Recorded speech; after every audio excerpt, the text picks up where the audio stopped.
So we're eager to visit with you today. We want to help you to understand that the laws of physics that you understand, like the law of gravity, which is consistent, you don't have to go to a school about gravity. They don't say to you in your first days in school, you know, if you don't come to this class, you could fall up. Many children are missing because the law is consistent. It works the same for everyone, and you learn to utilize the law to your advantage. And the law of attraction is such a law. It is utterly consistent. It never makes an exception, and it never makes a mistake. So you have to figure out how to work within the laws of the universe. We cannot talk about the law of attraction without introducing to the subject the word momentum, because law of attraction is the reason that momentum exists. When you give your attention to something for as little as 17 seconds, at that 17-second point, there is a momentum that is discernible as another thought like it joins it, and so forth. So the more you focus, the more momentum. But the most important thing to understand about the way momentum works is that when you are sleeping, you have a reprieve of the momentum. In other words, your beliefs are in suspension while you sleep, which means the momentum of them, the law of attraction momentum of them, is slow to non-existent depending upon how well you are sleeping. So what that means is when you awaken in the morning, you have the opportunity to reestablish, if you want to, a vibrational starting point that law of attraction will begin to respond to right away. Now, usually when you wake up in the morning, you remember what you were thinking about yesterday, or more important, you achieve the emotional feeling place of what you were feeling yesterday. It's like, oh yeah, I remember I'm not happy. Or, oh yeah, I remember I'm lonely now. Or, oh yeah, I remember I'm confused.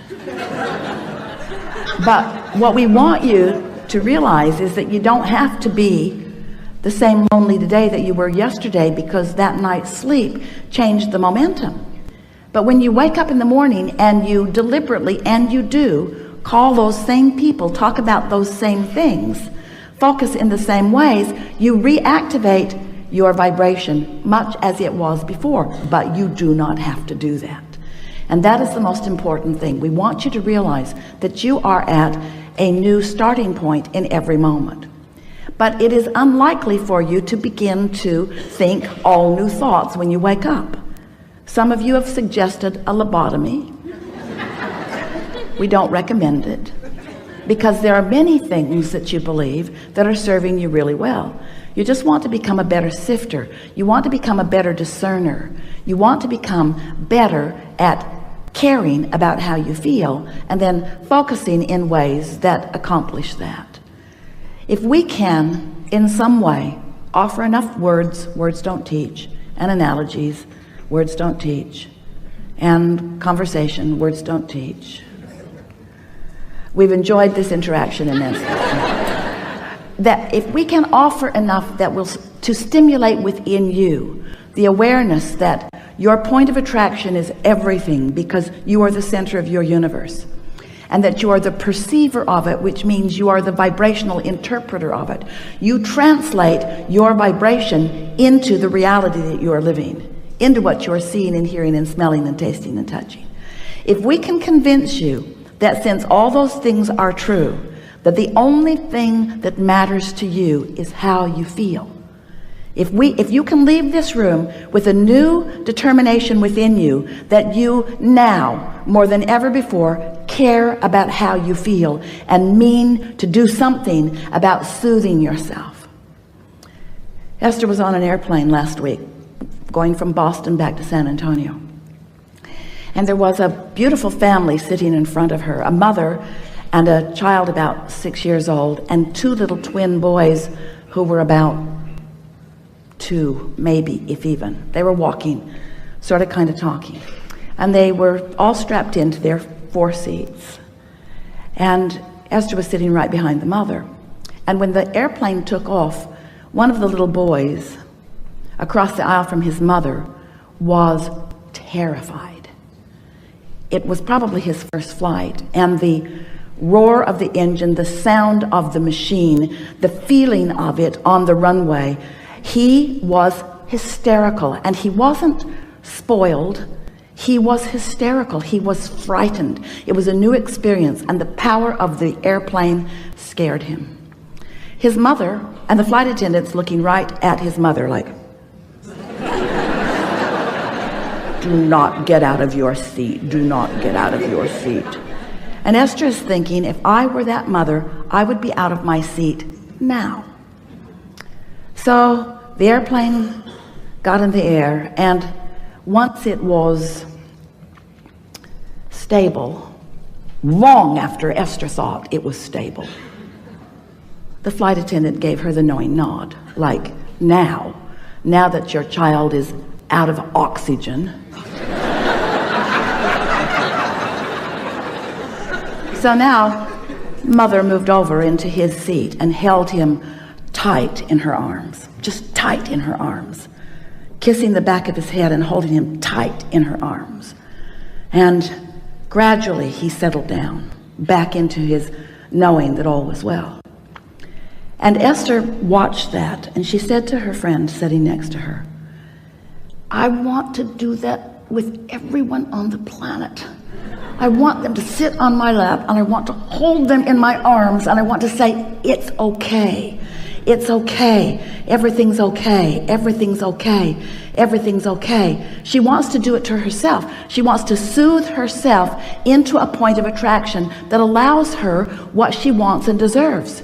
She wants you to be soothed into a point of attraction that allows you what you want and deserve, because that is the only missing factor. How you feel, how you feel. If you're terrified, if you're angry, if you're resentful, if you're depressed, if you're aggravated, if you're overwhelmed, those negative emotions are you beating up on you. Now it doesn't feel like that to you. It feels like somebody else is doing it. Esther was pretty mad for a minute at the flight attendant who was just doing her job. But it made Esther want, with everything that she is, to just make sure that she takes care of feeling good. In other words, someone asked us the best question that has ever been asked a few weeks ago. And the question was, Abraham, how do you get rid of doubt? And we said, you get rid of it before it starts, which was so annoying. Because when you're in the middle of it, that answer doesn't apply. How do I get rid of it before it starts when I've already got it? And we say, well, eventually you're going to sleep, and you're going to get up tomorrow, and tomorrow you're going to soothe yourself better so that doubt never gets started. Doubt will never get a foothold if you're watching what you're doing. So Esther began applying that to herself. She woke up every morning with a determination that she was going to find a good feeling place, and that she was going to maintain it as long as she could. And she, for the first day, she didn't even get out of bed before it was too late. The second day it was better. The third day she didn't make it through breakfast. In other words, it took quite a while of Esther caring more about how she felt than tending to emails, caring more about how she felt than tending to what was going on with other people. In other words, you've got to put yourself first. You've got to be so selfish. You have to care about how you feel, which means you have to tend to the self that you really are. You've got to find a way of closing that gap between who you're being right now and who you really are. And who you really are loves you so much, adores you, appreciates everything that you are, flows constantly to you, assisting you in every possible way. Last week, Esther came bouncing up the steps, and the step wasn't stable. When she stepped on it, it caved in, and her foot went between the step and the stage. Scraped up her shin. She stumbled onto the stage. It was funny. It was really funny. And Esther thought, for the life of me, I do not know how I went down. So Esther has a dear friend who sees energy. She always comes to the seminars in the city where she lives and sits in the back of the room because she not only likes to see the energy around Abraham, she liked to see the energy around Jerry when he was sitting at the table, and the energy around you. She could actually see who was all lighted up. She knows who Abraham is likely to call on because she can read this energy. So after every workshop, she watches all of the live streams.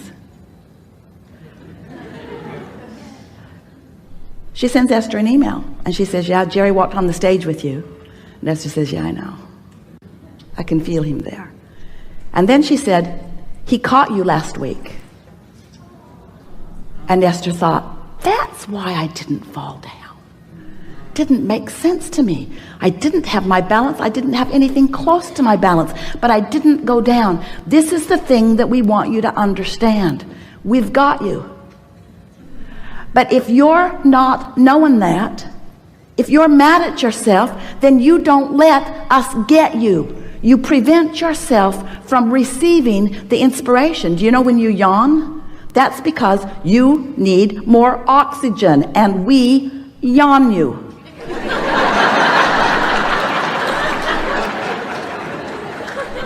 All of you are receivers, you see. How often are you in traffic and you know to do something that prevents something that, how many things do you prevent that you don't even know you prevent? So many, because you're receiving constant impulses. You are so blessed. You are so tended to. We are so aware of you, and you are so in your own way so much of the time as you're complaining about this and worrying about that. Watching CNN. So we want you to know that you are the focal point of so much awareness, and that when you ask for something, we all know it, and we see clearly the path for you to move from where you are to where you want to be. And you know what? You want it to be a direct path. We don't. We want you to have fun along the way to the path. We want you to pick up more things along your physical trail along the path. We want you to gain more clarity along the path. We want you to continue to feel your vortex full of more things that you want along the path, because you know why? It's a very long path. You know why? It's a path of eternity. So you keep being in such a hurry to get over there. I really want to be over there. I'm not happy over here. Then you're not ever going to get over there. Can't get over there. Can't get there from here. If you're unhappy over here about what's over there that you don't have over here, you can't get over there. So what we want you to understand is that it's never about getting over there. It's about preparing over here so that over there can come over here where you are. Did you get that? Because this is about law of attraction. This isn't about law of assertion. It's not law of getting things done. It's not the law of proving worthiness. It's the law of attraction. It's about you finding some way to think some sort of thought, to get on, to hold yourself on your own lap and soothe yourself. I am a good person, and I am doing well, and all is really well, and it's getting better, and I am figuring this out, and things are going my way, and I'm getting clearer every day, and I'm having fun in the process of doing this, and I'm understanding the creative process, and I know that this is a universe based upon attraction, and I know about vibration, and I know what I'm doing with vibration. I'm getting better at it every day, and there's evidence every day that lets me know that. As you soothe yourself, as you do something about tending to your point of attraction, which is all that matters, because everything else is already done, you see. It's like sometimes, we'll just give you a sort of analogy. You've asked for it, and you're summoning it, but you've got your shield up, your cloaking device. You've got your umbrella up, old style. You've got your umbrella up, and everything that you want is flying to you, but you're deflecting it with your habits of thought, with your bogus, ridiculous habits of thought, like unworthiness or unreadiness or not in the right placeness.